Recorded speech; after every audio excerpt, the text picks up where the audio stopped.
Hello, my name is Nick Park from Evangelical Alliance Ireland, and this is our weekly message. It's Friday, but Sunday's coming. I've actually pre-recorded this because right now, Friday, I am in Poland. I'm meeting with leaders from other evangelical alliances and evangelical organizations that are involved in ministering to Ukrainian refugees and responding to the crisis that is affecting so many countries in Europe. And it's wonderful to know that God is using his people to do so many things across this continent and change people's lives for the better in the face of darkness and in the face of evil. You know, whether not all of us can travel to Ukraine or travel to Poland and the borders where countries are being most affected by what's going on and where the majority of the refugees are gathering, but we can all pray. And there is a great prayer initiative going on at the moment. I've been privileged ever since the Russian invasion began to participate in a weekly Zoom call with leaders from across Eastern Europe, including Russia, and with my very good friend Henry Madava, pastor of Victory Church in Kiev. And out of those weekly prayer meetings, there developed an initiative to pray non-stop for Ukraine. And so we developed a 3-week non-stop marathon of prayer.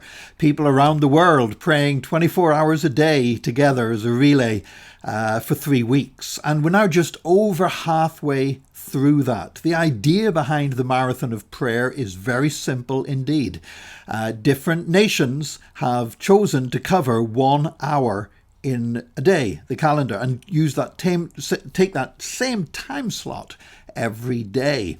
And the wonderful thing about this idea is, of course, it means nobody's having to pray in the middle of the night because the Church of Jesus Christ exists in every time zone around Earth. And so when we're sleeping in our beds here in Ireland, there are people praying for Ukraine in Singapore, in the Philippines, in Hong Kong, and places like that. And so it's so exciting. Now, our original plan was to get 24 nations involved in praying for Ukraine so we could cover the 24 slots in the clock each day. We actually got more than that, and so now we have nations doubling up on some of the slots. And that's true for us as Ireland. We said we would cover the slot by our clocks, 12 noon till 1 p.m. every day. And now it's not only Christians in Ireland that are covering that slot, but a whole load of Christians in Nigeria also praying at that time every single day. And I would invite you to join in and be a part of this. It's very, very simple. Simply between 12 noon and 1 o'clock, take some time out to pray. If you're able to take the whole hour to pray for the Ukraine, that's fantastic.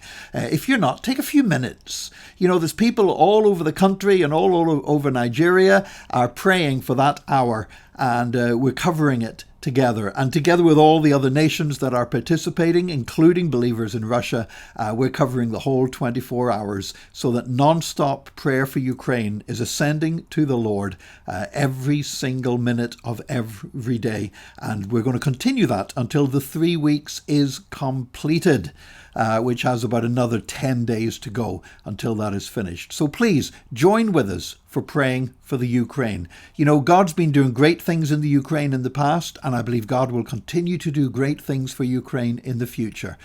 It might be Friday, but Sunday's coming.